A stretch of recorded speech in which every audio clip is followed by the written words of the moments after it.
Hello बच्चों, welcome to another video. मतलब ये पार्ट 2 है हमारे उस सेशन का जो बहुत इम्पोर्टेंट है, केमिस्ट्री का पार्ट 2। ठीक है, दिख रहा है? नहीं दिख रहा? चलो दिखा देते हैं। ठीक है, ओके, आ गया।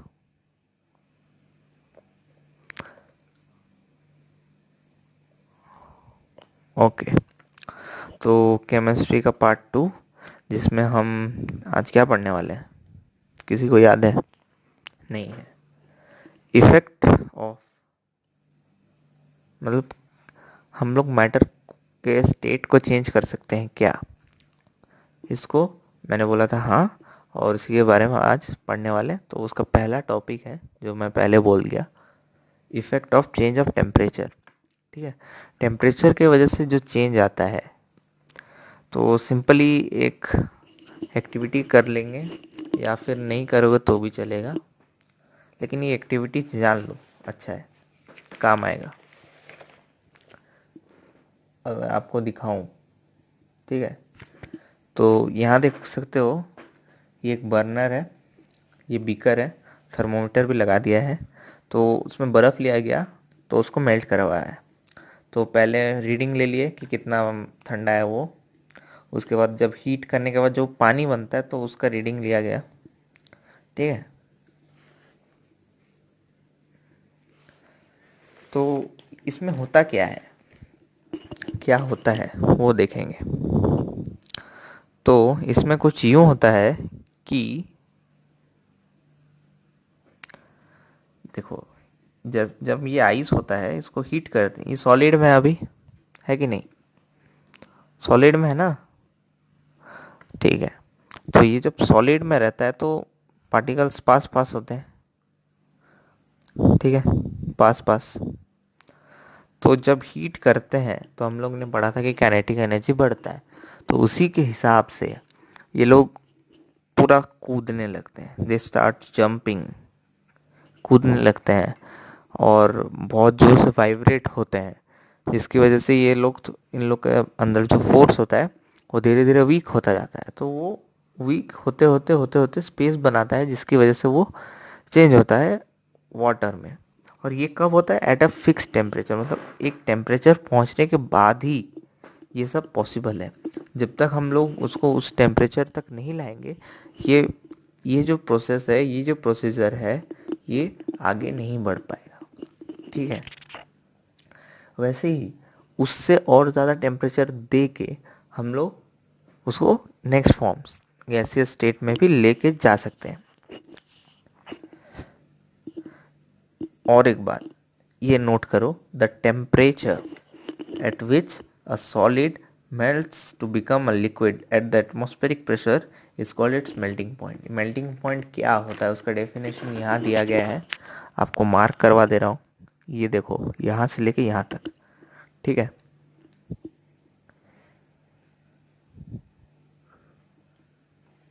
ये भी पढ़ लेना। The melting point of solid is an indication of the strength of the force of attraction between its particle. ये बोल रहा है कि जो मेल्टिंग पॉइंट है वो इंडिकेशन है कि वो दिखाता है कि स्ट्रेंथ ऑफ फोर्स, पार्टिकल्स में जो स्ट्रेंथ ऑफ फोर्स वो कितना ज़्यादा है। मतलब एक मेल्टिंग पॉइंट ज़्यादा होगा, एक चीज़ का मेल्टिंग पॉइंट, मान लो गोल्ड, उसका मेल्टिंग पॉइंट बहुत ज़्यादा है, तो इसका मतलब उसके उसके पार्टिकल्स के अंदर जो फोर्स है वो भी ज़्यादा है, इसीलिए उसका मेल्टिंग पॉइंट ज़्यादा है। तो ये वही बोल रहा है कि मेल्टिंग पॉइंट इंडिकेट कर देता है हम लोग को। आइस का जो मेल्टिंग पॉइंट होता है वो 273 केल्विन होता है। के मतलब केल्विन, ये ऐसा यूनिट है। और जब आप हायर क्लासेस में जाओगे तो आपको और सेल्सियस सेल्सियस और फ़ारेनहाइट में लिखना अलाउड नहीं है, आप सिर्फ केल्विन में ही लिखोगे, तब वो हायर क्लास का है। ठीक है, ठीक है। फिर और एक चीज़ यहाँ पे नोट करोगे आप लोग, बता दे रहा हूँ, ये देखो यहाँ से लेके यहाँ तक, ये क्या है लिखा है? The process of melting, that is change of solid state in liquid state is fusion. Fusion किसे कहते हैं? अगर आपको एग्जाम में आया कि define fusion, explain fusion, what is fusion. इन तीनों क्वेश्चन का आंसर एक ही लिखोगे आप। The process of melting, that is change of solid into gas, solid into liquid. State ये मेंशन करना बहुत ज़रूरी भी है और बहुत अच्छा भी है, एक अच्छा आंसर रिप्रेजेंट करने के लिए, कि सॉलिड स्टेट से लिक्विड स्टेट को फ्यूज़न कहते हैं। ठीक है, फिर हम आगे बढ़ते हुए जाएंगे। यहाँ बोला है कि जब एक सॉलिड मेल्ट होता है तो temperature process of temperature remains the same. Temperature same रहने के वजह से जो हीट एनर्जी रहता है वो कहाँ जाता है, वो जाता है उस पार्टिकल्स के अंदर, वो एब्जॉर्ब हो जाता है, पोटेंशियल जैसा रहता है, वो पोटेंशियल एनर्जी में चेंज हो जाता है। ठीक है,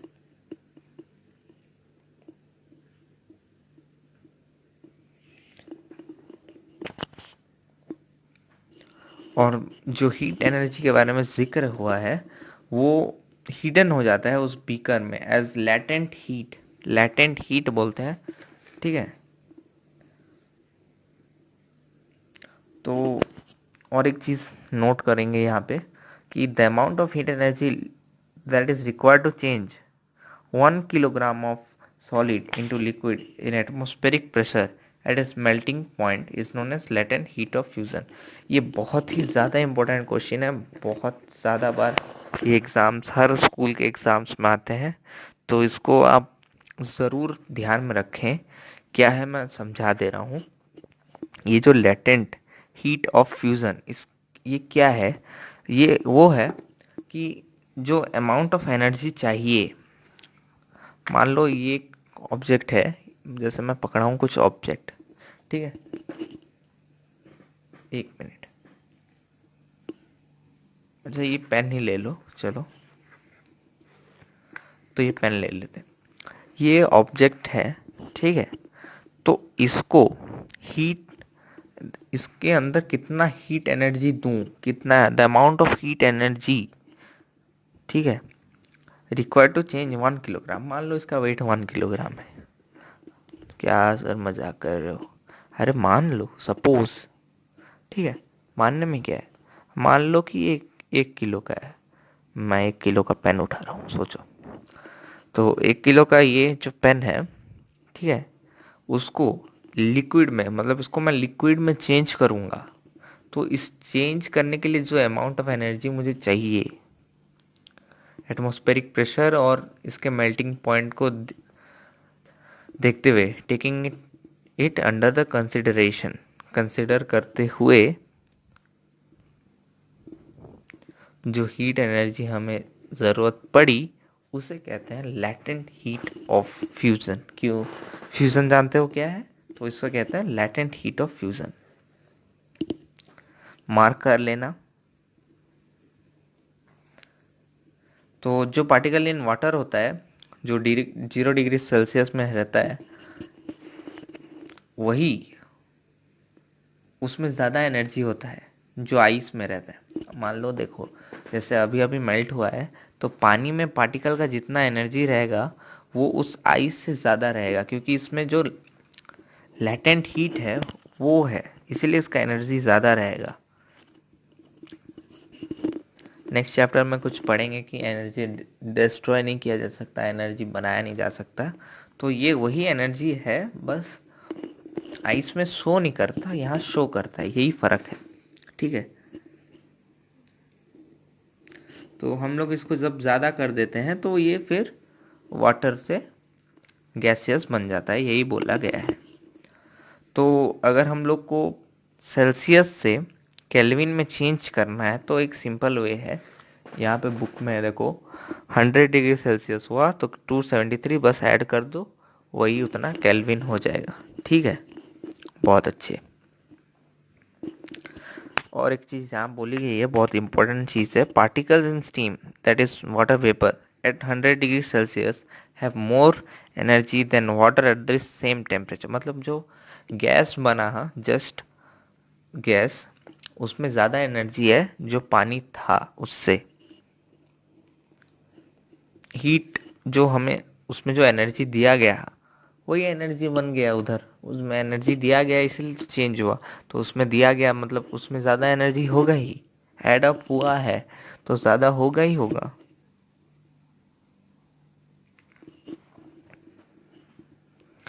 और ये इनका जो होता है इसको बोलते हैं लैटेंट हीट ऑफ वेपराइजेशन, क्योंकि इसमें वेपराइजेशन होता है। ठीक है। और temperature at which particle starts boiling, मतलब पानी से गैस बनना उसको बॉइलिंग होता है, तो उसको बॉइलिंग पॉइंट कहते हैं। मेल्टिंग पॉइंट से ही जैसा ही है। ठीक है। फिर हम लोग आगे बढ़ते हुए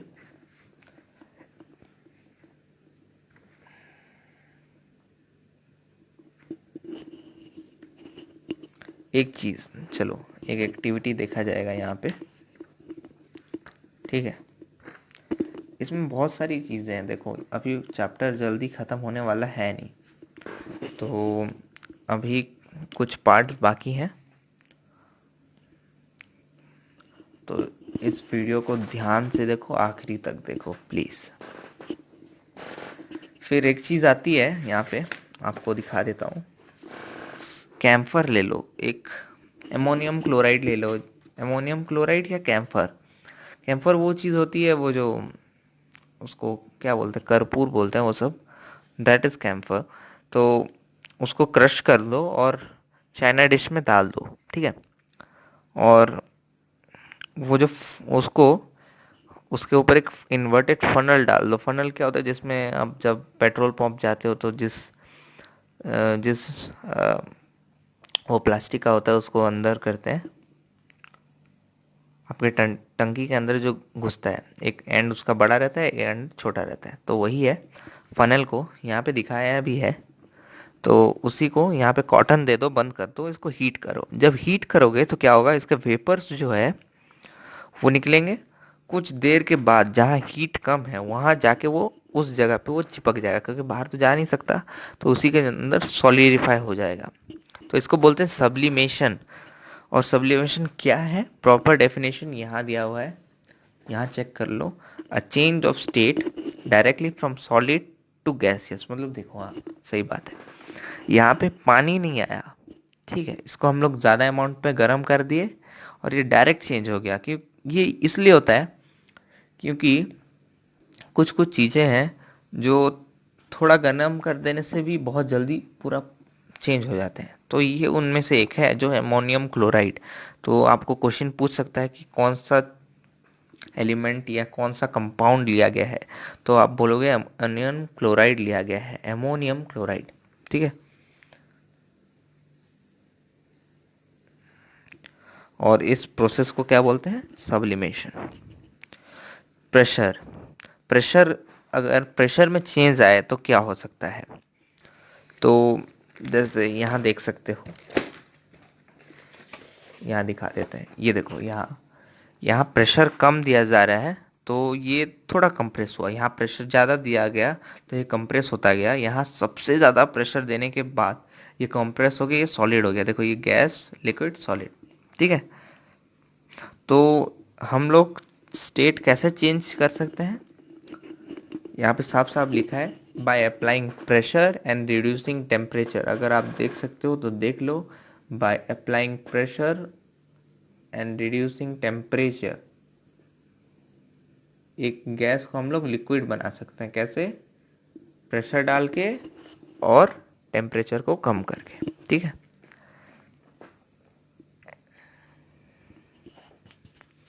जो सॉलिड कार्बन डाइऑक्साइड होता है उसको हम लोग गैसीय स्टेट में कैसे करते हैं, प्रेशर को हम लोग 1 एटमॉस्फेरिक प्रेशर कम कर देते हैं, 1 एटमॉस्फेयर तक उसका प्रेशर को कम कर देते हैं।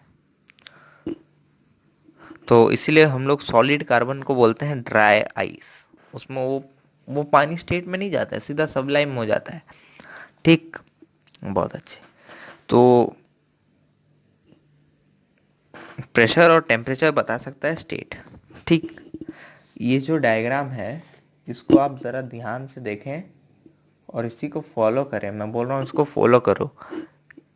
इसका आप वेबसाइट से एक पिक निकाल लो और या फिर यहाँ से देख के भी आप वीडियो को पॉज करके भी इसको बना सकते हो। एक काम करो, आप वीडियो को पॉज करके ही बना लो इसको, ये बहुत यूज़फुल होने वाला है, ठीक है। और यहाँ जो क्वेश्चंस है हम लोग क्वेश्चंस कर देंगे, फिर आपको नेक्स्ट पार्ट में इस इवापोरेशन के बारे में बताएंगे, ठीक है। तो ये 300K को हम लोग कैसे कन्वर्ट करेंगे, कैसे कन्वर्ट करेंगे बताओ। इसको हम लोग करना है सेल्सियस में। तो आप लोगों को क्या पता था, सेल्सियस में 273 ऐड कर देने से केल्विन हो जाता है। तो केल्विन में से 273 काट देंगे तो सेल्सियस हो जाएगा। तो काट दो, काट दो। 27 डिग्री सेल्सियस, बहुत अच्छे। और 573, 273 काट दो, 300, बहुत अच्छे। वाटर 250 डिग्री सेल्सियस में किस स्टेट में मिलता है हम लोग को, ऑफ कोर्स गैसियस स्टेट में मिलेगा। 100 डिग्री में हम लोग लिख सकते हैं ये गैसियस में रहेगा, या लिख सकते हो कि 100 डिग्री सेल्सियस में ये लिक्विड स्टेट में रहेगा, बट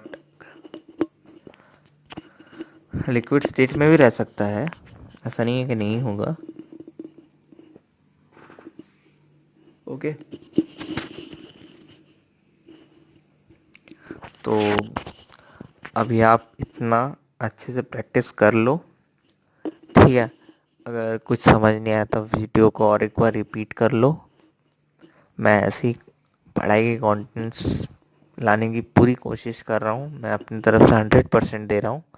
तो आप लोग थोड़ा सपोर्ट करो मुझे, लाइक करें अगर पसंद आए तो, वरना आपको मैं फोर्स नहीं करूँगा।